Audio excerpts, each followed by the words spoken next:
Hello po, magandang araw. So kasama po natin ngayon sa ICS International Education sa ating Melbourne office. Kasama natin si Miss Ain all the way from Metro Manila sa Philippines. So welcome Ain and congratulations sa iyong visa grant.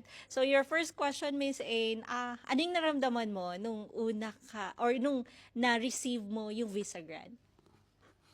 Actually, sobrang saya ko po dahil ang tagal kong hinintay ito.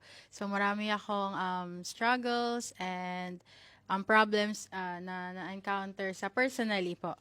Pero nung na-receive ko po yung grant ko, talagang laking pasasalamat ko po sa ICS International dahil sila po yung tumulong po sa akin ma-achieve yung dreams ko po. So, one call away lang po sila if ever na may problems and questions ako, talagang grabe yung reply nila as in sobrang bilis po. So, ayun ma'am, sobrang thankful po ako na nandito na ako.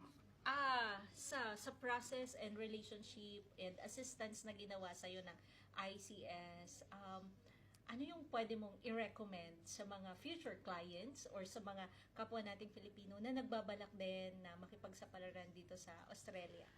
Actually, yung ICS talagang free of charge sila. So, kahit anong tanong mo, kahit anong problema, pwede mo silang malapitan. And then, so, super smooth po ng process na with ICS International. So, i-recommend ko po talaga sila sa mga friends ko, sa mga families ko na nagbabalak din na pumunta po dito and mag-student visa po.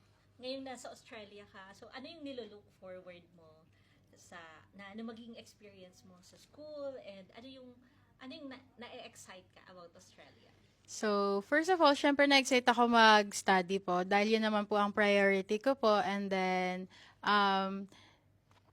hopefully, next year, makuha ko rin po, mag-student din po yung sister ko dahil feeling ko talagang sobrang ganda ng school dito and study po. So, syempre, sino pa naman po may ayaw na magandang studies, yun. So, yun lang po. Okay, last message sa ating mga kapwa Filipinos. If ever na may chance kayo na makapunta dito, talagang grab the opportunity and welcome na welcome yung ICS na tumulong po sa inyo. Free of charge, walang charge. So, grabe po silang mag-accommodate sa mga gusto po. Kahit hindi po students, mag-tourist po, ibang visa, then willing po talaga silang tumulong po. So, yun lang. Sobrang thankful po ako sa ICS International po. Thank you, Ain. Thank you po. Thank you.